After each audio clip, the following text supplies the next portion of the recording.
He handed me 3 garbage bags stuffed with 22 years of my life and told me the car in the driveway wasn't mine anymore either. Good day, listeners. It's Margaret Ellison here, and I'm 52 years old. Before I continue, like and subscribe and leave your comment.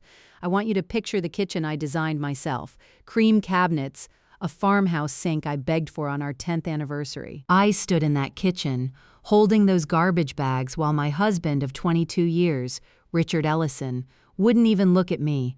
He was looking at his phone, texting her. I knew it was her because his mouth kept twitching into that stupid little smile he used to save for me. Richard, I said. Say it to my face. He finally looked up. Margaret, I've hired movers for the rest of your things. They'll be here Thursday. Don't make this ugly. Don't make this ugly. I had made him 3 meals a day for 2 decades.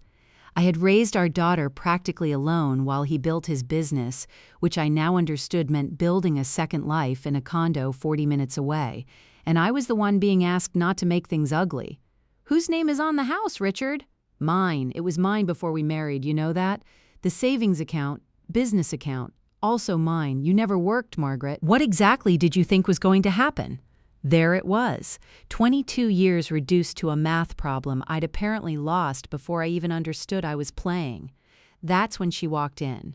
Chelsea, 26 years old, wearing my bathrobe, the silk one my daughter got me for Christmas, like she'd already measured the house for new curtains. She looked at me with an expression I can only describe as pity mixed with amusement, the way you'd look at a stray cat that wandered into a nice restaurant.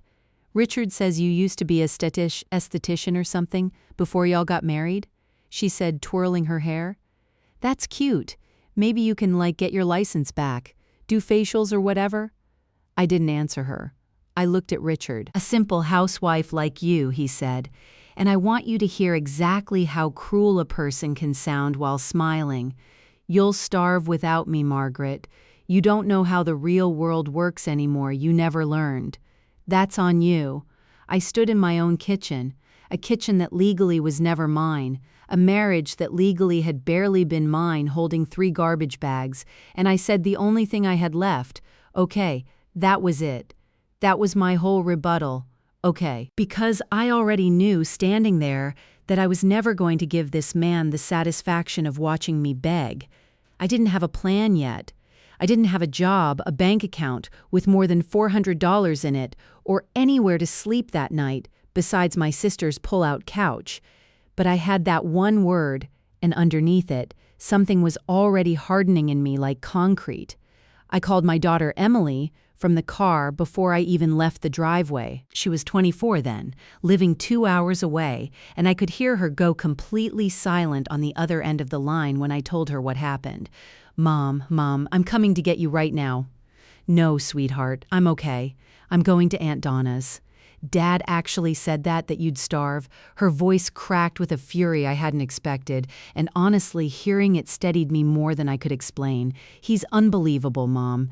You ran that entire house. You handled his taxes for his business half the time when his accountant flaked. You are not helpless. I hadn't thought about it that way in years. Richard had spent so long narrating my worth back to me in his voice that I'd forgotten I had eyes of my own, memories of my own, a version of events that didn't require his approval to be true. I don't know what I'm going to do, Emily, I admitted, and it was the first time I'd said it out loud. You're going to figure it out, she said, because you always have. I just wish you'd believed that about yourself before he stopped giving you a choice. That phone call didn't fix anything. I still cried myself sick that night on Donna's pull-out couch, but it planted something, a small, stubborn seed of a thought that maybe the woman Richard described in that kitchen wasn't actually me. Maybe she was just a story he'd found convenient to tell for 22 years. And I'd been too tired, too in love with the version of us I wanted to believe in, to ever argue with the script. I want to be honest with you, though, because I promised myself when I started telling my story on this channel that I would never sugarcoat the ugly parts. That first night on my sister Donna's pull-out couch, I cried so hard I gave myself a migraine. I looked at my reflection in her dark microwave door. 50 years old, gray roots I hadn't had time to touch up in months because Richard said coloring my hair was vanity spending, and I did not recognize the woman staring back.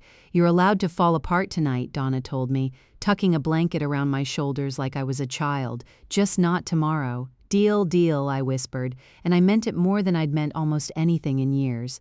The divorce took 4 brutal months. Richard's lawyer was sharp, expensive, and merciless because the house and business accounts were premarital and he'd been careful, his word said with a smirk during mediation, about keeping everything separate for over 2 decades.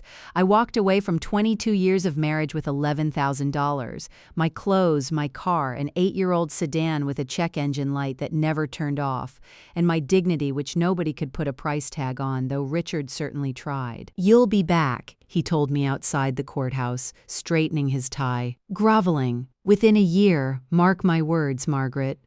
I looked him dead in the eye. "Mark yours too, Richard." He laughed. Actually laughed right there on the courthouse steps, like I was the funniest thing he'd heard all week. Chelsea was waiting in his car, his new car, a glossy black SUV, filming the whole exchange on her phone, giggling. I got in my sedan with the check engine light and drove to Donna's, and somewhere around the 3rd red light, I stopped shaking. Something in me just went still and cold and clear, like a lake freezing over. I had spent 22 years being underestimated by a man who never once asked what I dreamed about before I met him. Nobody in that marriage had ever asked what Margaret wanted.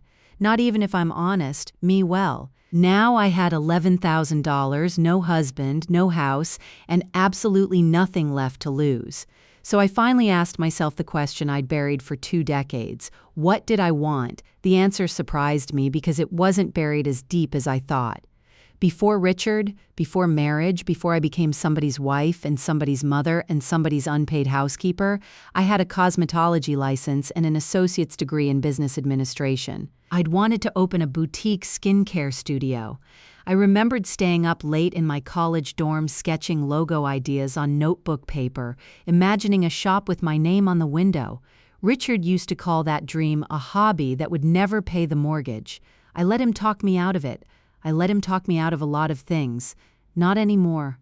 I sat down with Donna at her kitchen table with a legal pad and did the math nobody wants to do at 50 years old. $11,000. A car worth maybe $3,000 if I sold it, which I couldn't because I needed it to survive. My cosmetology license had lapsed 11 years ago. I would need to recertify, find work immediately just to eat, save every spare dollar, and somehow claw my way toward a dream I'd let die 2 decades ago.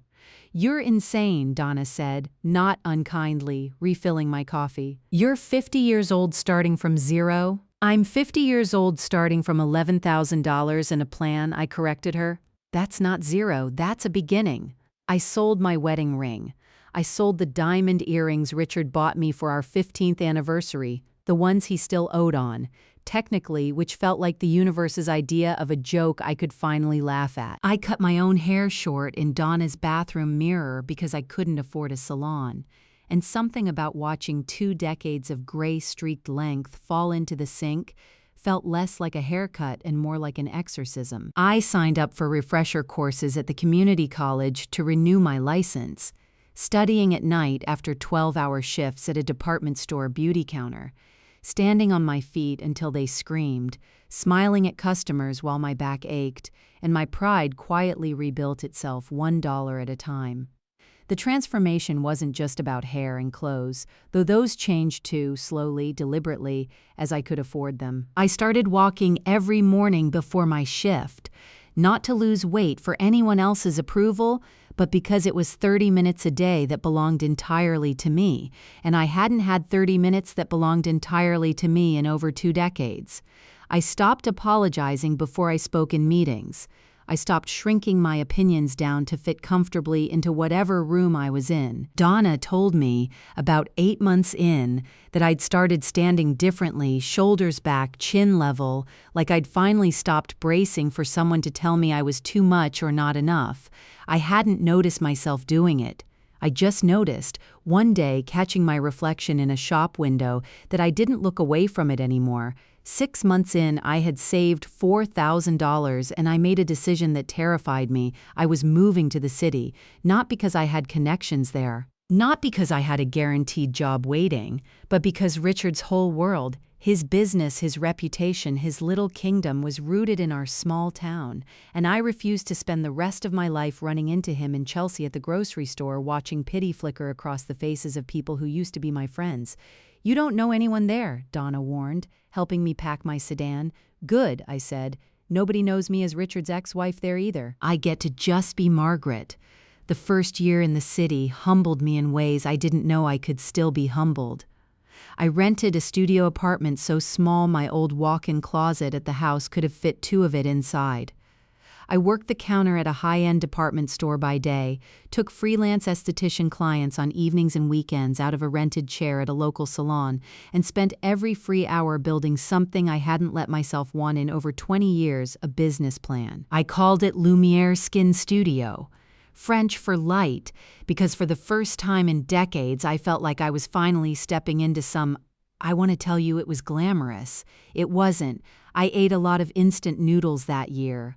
I wore the same 3 blazers on rotation to client meetings, pressing them myself in my tiny bathroom because I couldn't afford a dry cleaner. I got rejected by 4 different banks for a small business loan because a 51-year-old divorced woman with a thin credit history apparently wasn't a safe bet. One loan officer actually told me, "Have you considered retirement instead of a startup, Mrs. Ellison?" I went back to my car after that meeting and sat in the parking garage and let myself cry for exactly 10 minutes. Then I wiped my face, reapplied my lipstick in the rearview mirror, and drove to my next client appointment because feeling sorry for myself didn't pay rent, and neither did anyone else believing in me.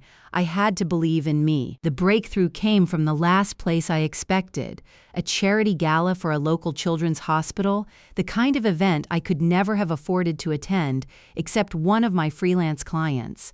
A kind older woman named Patricia who ran a boutique PR firm invited me as her +1 because, in her words, "You deserve to be in a room like this, Margaret, and you deserve to network, not just do my eyebrows." I almost didn't go. I had one decent dress, black, simple, bought secondhand and tailored by my own hands to fit like it cost 10 times what it did. I remember standing at the edge of that ballroom, feeling like an imposter among the crystal chandeliers and the string quartet, and thinking about Chelsea calling me cute for wanting to do facials. I was refilling my sparkling water at the bar when a man beside me said, "You're the only person in this room who isn't performing. I've been watching. Everyone else is networking. You're just observing." I turned. He was maybe 60, silver-haired, wearing a suit that fit like it had been made specifically for his body because it had. There was an ease to him, the kind wealthy people only get once they stop needing to prove anything to anyone. "I don't know enough people here to perform for," I said honestly. "I'm Margaret Ellison, Alexander Voss," he said, shaking my hand. I recognized the name a half-second too late. Voss Capital Holdings, one of the largest private investment firms in the region. The kind of name that appeared in business magazines I used to flip through at the department store counter during my lunch breaks, never imagining I'd shake the hand attached to it. "What do you do, Margaret Ellison?" I could have lied. I could have said something small to make myself sound impressive by proximity to someone else's success. Instead, I told him the truth. "Right now, I do eyebrows and facials out of a rented salon chair, but I'm building a premium skincare studio. I have a business plan 4 banks have already rejected." He didn't laugh. He didn't look at me with pity either. He looked for the first time in longer than I could remember, genuinely curious. Why did they reject it? Because I'm 51, divorced, and my credit history looks like I just crawled out of a hole. All true, by the way. Alexander Voss smiled, not condescending, not amused, something closer to respect. "Send me the plan tomorrow. I'm not promising anything. But I like people who tell the truth about crawling out of holes. Most people in this room have never had to." I sent it at 6 the next morning, before I'd even had coffee, terrified I'd imagined the entire conversation. He called me himself 3 days later. "Your numbers are conservative and your branding is dated," he said. No preamble. but your instincts about the premium skincare gap in this market are sharp, and your client retention data from your freelance work is the best I've seen from a startup at this stage. I want to meet in person." That meeting changed everything. Alexander didn't hand me money. That's important, because I know some of you are imagining a fairy godfather swooping in to write me a check, and that's not what happened. And frankly, it's not what I wanted. What he offered was worse and better than money. He offered mentorship. Brutal, honest, exacting mentorship. He tore my business plan apart line by line in a conference room that overlooked the entire city skyline, made me rebuild it 4 separate times, introduced me to a private investor group only after I'd proven I could defend every single number without flinching. "I'm not doing you a favor, Margaret," he told me once, when I thanked him too effusively over coffee. "I'm making an investment in someone with the spine to survive being underestimated her whole life and come out sharper for it. Don't confuse kindness with a soft spot." I don't have soft spots. I have good instincts, and my instincts say you're going to make people who dismissed you very uncomfortable one day. Under his guidance, Lumiere Skin Studio secured seed funding 18 months after that gala, not from the banks that rejected me, from his network, people who trusted his judgment enough to bet on mine. I opened my first physical location in a boutique retail district, small but exquisite, every detail curated by my own hands, because I refused to let anyone else's vision dilute mine. The studio didn't just survive, it exploded. My background as both a licensed esthetician and someone with real business training meant I understood something most beauty startups didn't. The science had to be as rigorous as the aesthetics were beautiful. Within 2 years, Lumiere had 3 locations, a signature product line manufactured under my own formulations, and a client waitlist 6 months deep. Local magazines started calling me the quiet powerhouse of premium skincare. I hired 40 employees. I signed a lease on an apartment with a walk-in closet bigger than my old studio apartment had been entirely, and I stood in it the first night and cried again.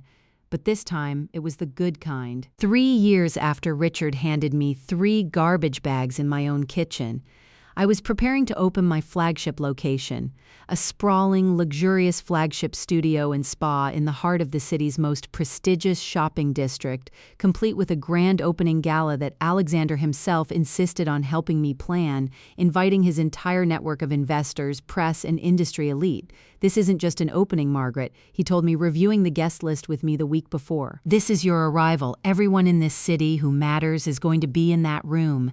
Make it unforgettable." I had no idea, listeners, how unforgettable it was actually about to become, and not entirely because of anything I planned. It started with a phone call I almost didn't answer 3 days before the gala from a number I didn't recognize. "Margaret? Margaret Ellison? It's Chelsea." My stomach dropped somewhere around my shoes. I hadn't heard that voice in over 3 years. It sounded different now. Thinner, tired, none of the sugary confidence I remembered from my own kitchen. "How did you get this number?" I said. Not a question, a demand. "Richard's been trying to reach you. He said you wouldn't answer him, so I thought maybe." "You thought wrong. Don't call this number again." I hung up. My hands were shaking, but not with fear this time, with fury. It had taken me 3 years to build a life so far removed from Richard Ellison that hearing his ex-mistress's voice felt like an intruder breaking into a house I'd built brick by brick with my own 2 hands.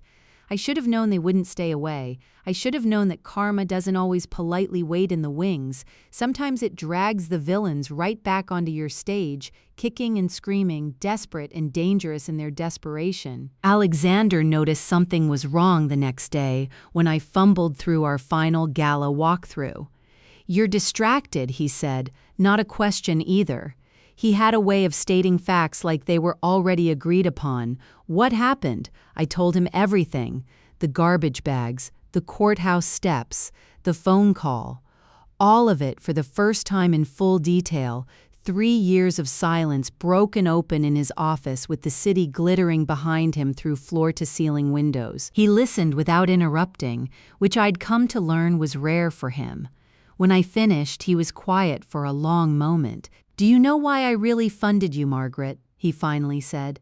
It wasn't just the business plan or the client data, though those were good.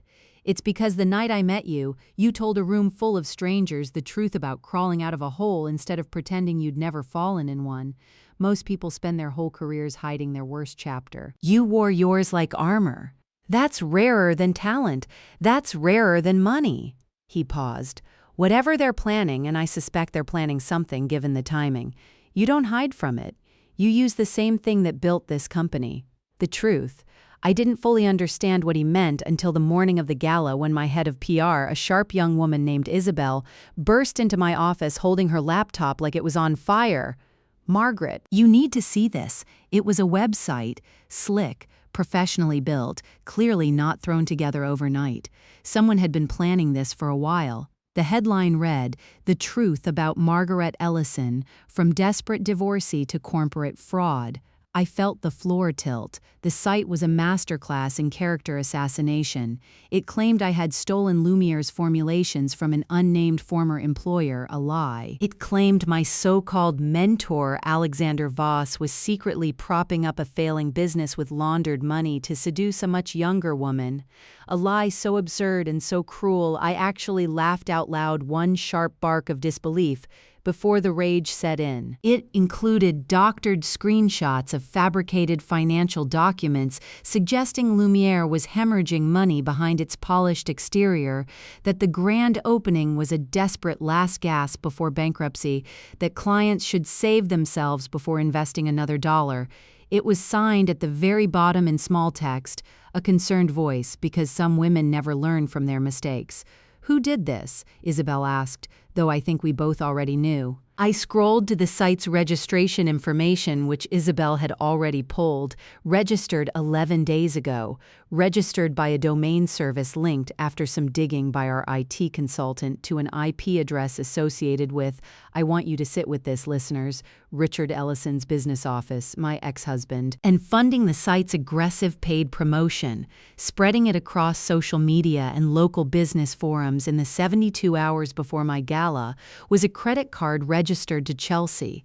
They were drowning. That much became clear within the hour, once Isabel and I dug deeper. Richard's business, the one he'd been so proud to keep separate from our marriage, the one he'd used to justify stripping me of everything, had collapsed under bad investments, and Chelsea's increasingly expensive lifestyle. Public records showed 2 lawsuits from vendors he hadn't paid, a second mortgage taken out on the condo, and whispers, according to a mutual contact from our old hometown, of gambling debts. Chelsea, meanwhile, had reportedly left him twice already for wealthier men, only returning when those relationships fizzled, each time draining a little more from whatever Richard had left. They weren't attacking me because they thought I was a fraud. They were attacking me because I had become everything Richard swore I never could, and it was destroying them to watch from the wreckage of their own choices. Desperate people don't apologize. They don't disappear quietly. They reach for the nearest thing that still makes them feel powerful. And mine, apparently, was my reputation. 3 days before the biggest night of my career. I sat very still at my desk for exactly 1 minute. Then I picked up the phone and called Alexander. "They're smearing me," I said. A fake expose site, fabricated financials, timed to detonate right before the gala. There was a pause and then, chillingly calm, he said, Good, Margaret. You have 3 years of certified audited financials. You have a licensed accounting firm with an impeccable reputation. You have client testimonials, verified sales data, and me willing to stand publicly behind every dollar in this company. They just handed you the single greatest marketing opportunity of your career, and they were stupid enough to leave a paper trail with their real names and real IP addresses attached. Don't panic. Prepare. I want you to understand something about who I had become in 3 years, listeners, because the old Margaret, the one holding garbage bags in her own kitchen, would have panicked. She would have canceled the gala, hidden, maybe even believed some small cruel part of that website was true because Richard's voice had lived rent-free in her head for 22 years, telling her she'd amount to nothing. The new Margaret picked up the phone and called our accounting firm to request an emergency certified audit, complete and notarized within 48 hours. She called Isabel and told her to prepare a full press packet with every verified document. She called our lead investor group to loop them in, calmly, professionally, so no one would be blindsided. And then she called her daughter, Emily, who I hadn't wanted to worry with any of this, and who said one sentence that steadied me more than anything else that entire week. "Mom, you survived Dad. You'll survive a bad website." The gala was scheduled for 7 o'clock on a Friday evening at the flagship studio, 300 guests. City press, industry investors, beauty editors from 3 national magazines who'd flown in specifically for the opening. My entire staff, 40 people who believed in what we'd built, standing in a room I'd designed with my own hands, wearing a gown I'd finally allowed myself to buy new instead of secondhand. I stood backstage at 6:50, going over the evening's program with Isabel, when my assistant came rushing over, face pale. "Margaret, Richard's here, and Chelsea. They're not on the guest list, but they're at the door, and they're telling security they're owed an explanation as your ex-husband. There are already 3 reporters near the entrance watching." 3 years of silence, and he chose tonight. Of course he did. Cornered animals don't slink away quietly. They lunge for whatever's closest, and tonight, that was me in front of every camera in the city. "Let them in," I said. Isabel stared at me. "Margaret, are you sure? We could have security remove them quietly, avoid a scene entirely." "No," I said, and I felt that same cold clarity I'd felt driving away from the courthouse 3 years ago, that lake freezing over. "I've spent 3 years building this company in the dark, working when nobody was watching. I am not going to let them steal the one night I finally get to be seen. Let them in, Isabel. Let them watch." The gala began beautifully. Champagne, a string quartet, guests marveling at the studio's design, at the product displays, at the story I told on stage about starting with $11,000 and a dream nobody believed in but me. Alexander stood near the front, watching with quiet pride, occasionally nodding at something I said like a proud father, though he'd correct anyone who called him that. "I don't do sentiment, Margaret. I do good investments," he'd say, and we both knew that was only half true anymore. It was during the toast, champagne glass raised, 300 people watching, cameras flashing, that I saw them push through the crowd near the back. Richard, thinner than I remembered, his expensive suit hanging slightly loose like it had been tailored for a bigger man he used to be. Chelsea beside him, younger still but harder around the eyes, in a dress that looked like it cost more than she could afford, which, I would learn within the hour, it very much did. "Margaret." Richard's voice carried across the room, silencing the quiet murmur of 300 conversations. Every head turned. I think everyone here deserves to know the truth about the woman they're toasting tonight. I set my champagne glass down slowly, deliberately, on the podium in front of me. I did not shake. I did not flush with embarrassment. I looked at my ex-husband across a room full of the city's most influential people, and for the first time in 25 years, I felt absolutely nothing resembling fear. "Richard," I said into the microphone, my voice steady, almost warm, like I was greeting an old acquaintance at a party rather than the man who'd once told me I'd starve without him. "How wonderful of you to crash my party. Please come up. Say whatever you traveled all this way to say." I watched confusion flicker across his face. He'd expected panic. He'd expected the woman he handed garbage bags to 5 years ago, not this one. He pushed toward the stage anyway, emboldened, Chelsea trailing behind him with her phone already raised to record. "This whole company is a house of cards," he announced, loud enough for the reporters near the entrance to lift their own phones. "She's been lying to investors, to clients, to everyone in this room. I have documents that prove." "You have a website," I interrupted calmly.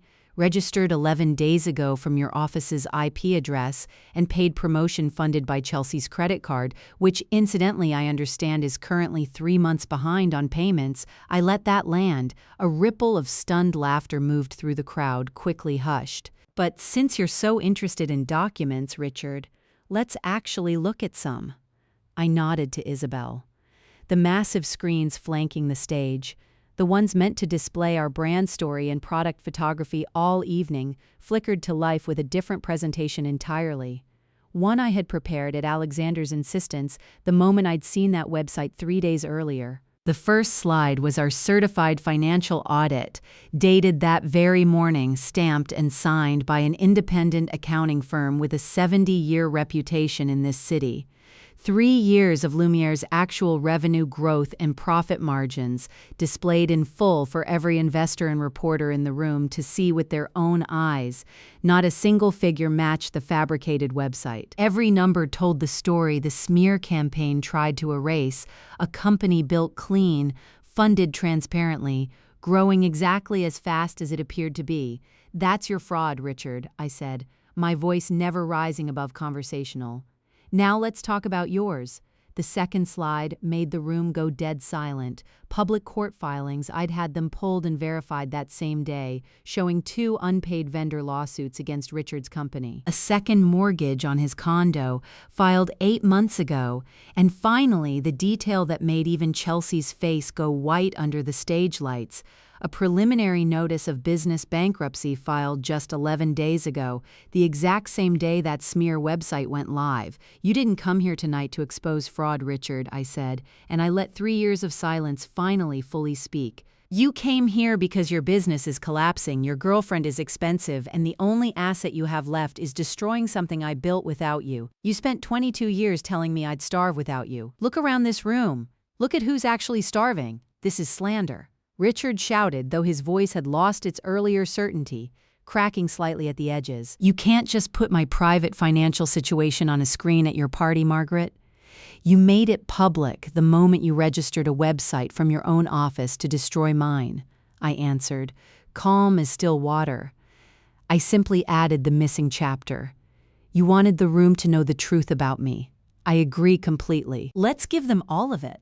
Chelsea's phone, the one filming for what I can only assume she hoped would be a viral takedown, was still recording, capturing every word for an audience that was about to be very, very different than the one she intended. Alexander stepped forward then, not to rescue me. I want to be clear about that, listeners, because I did every bit of that myself.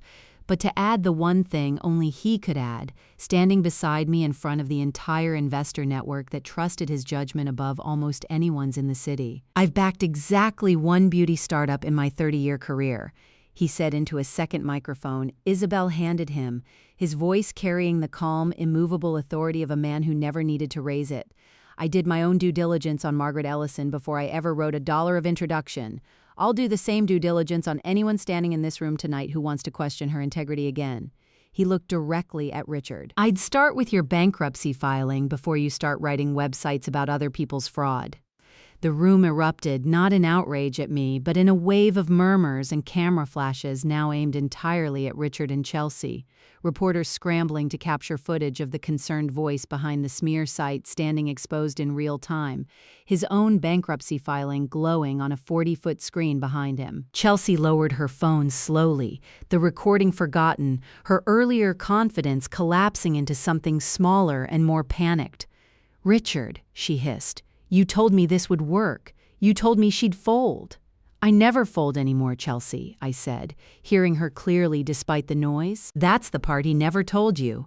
Security, who I'd quietly instructed before the toast even began, moved in smoothly to escort them both out. Not roughly, not dramatically, simply and firmly, the way you'd remove any uninvited guest crashing a party they were never meant to be at. Richard tried one last time, twisting toward me as they walked him toward the door. "Margaret, this isn't over. We'll sue for defamation for telling the truth with certified documents you can verify yourself." I called after him, and I heard, for the first time in this entire saga, genuine laughter ripple through the crowd, not cruel laughter, but the release of 300 people who just watched a bully get exactly what he deserved. "Good luck with that, Richard. Send the lawsuit to my legal team. They'll be thrilled for the publicity." The doors closed behind them. The string quartet, on Isabel's frantic cue, resumed playing. 300 guests turned back to me, champagne glasses raised now not out of polite obligation but genuine electric admiration. "Now," I said into the microphone, my hands finally only slightly trembling, not from fear but from the sheer release of adrenaline finally leaving my body. Where were we? I believe I was about to toast to new beginnings. The rest of that night, listeners, was everything I had dreamed of and never dared believe I deserved. Press coverage the next morning wasn't about a smear campaign at all.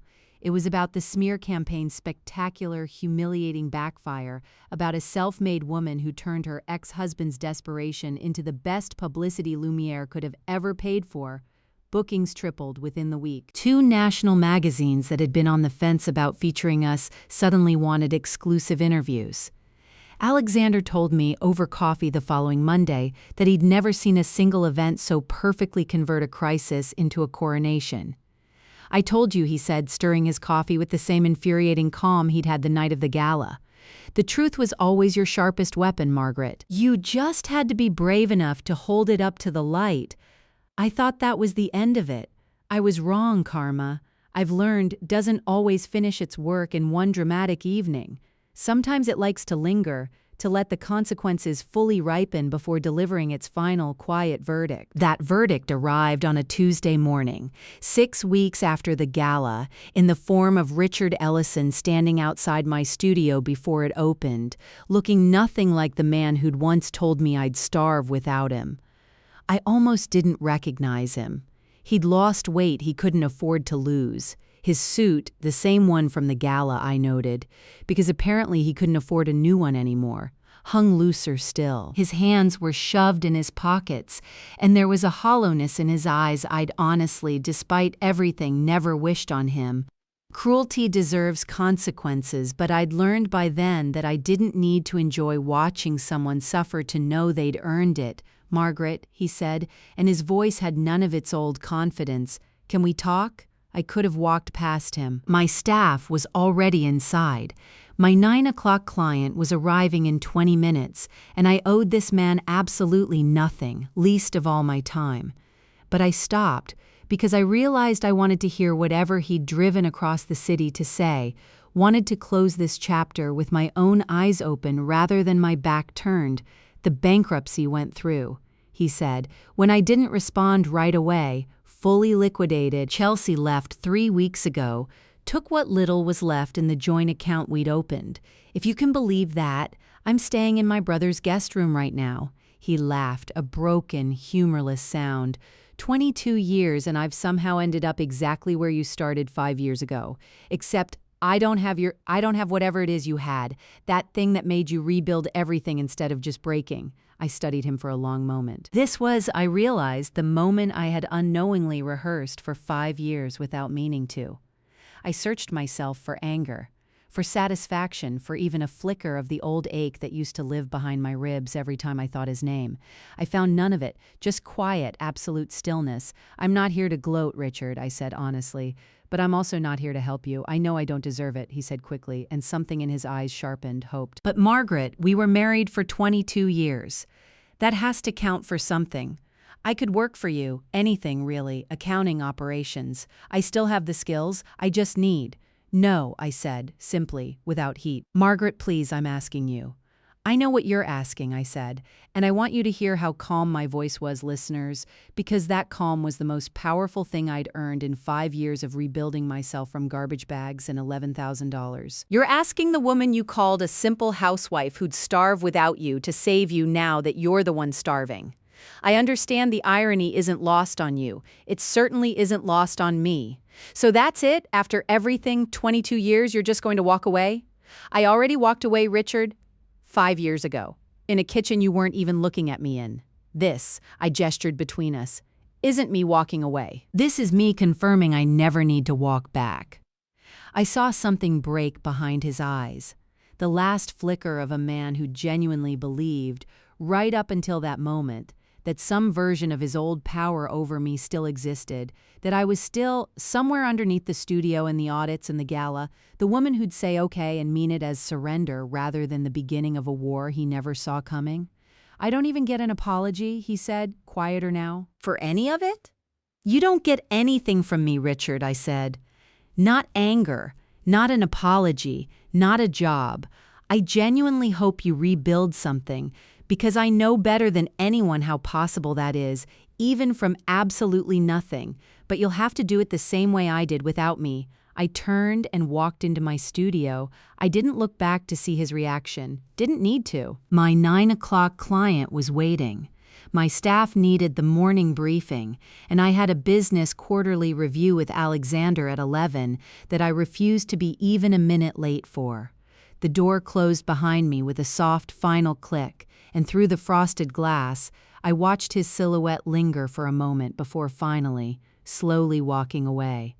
I never saw Richard Ellison again after that morning. I heard secondhand, through the same mutual contact from our old hometown, that he eventually took a mid-level accounting job in a different city, quietly rebuilding a much smaller life than the one he'd once been so certain he deserved. I felt, when I heard it, exactly what I'd felt standing outside my studio that Tuesday morning, nothing personal at all. Just the quiet, settled peace of a woman who no longer needed anyone else's downfall to feel whole, because she'd already built her own rise with her bare hands. Lumiere Skin Studio has 7 locations now, listeners, and a product line stocked in boutiques across the country. Alexander still calls me his best investment, though I've long since paid back every dollar with interest, both financial and, I'd like to think, the kind that can't be measured on a balance sheet. My daughter Emily works alongside me now, running our marketing division, and there's a particular kind of joy in building something a daughter chooses to be part of rather than something a husband once dismissed as a hobby. I think about that woman in Donna's dark microwave reflection, sometimes 50 years old, gray roots, 3 garbage bags, absolutely certain her life was over. I wish I could go back and tell her what I know now, that the ending she thought she was living through was actually just the last page of someone else's story about her and the very first page of her own. Have you ever found the strength to completely cut out toxic people from your life and watch karma do its job? Or did you feel the need to prove something to them? Comment below. I read every single one of your stories.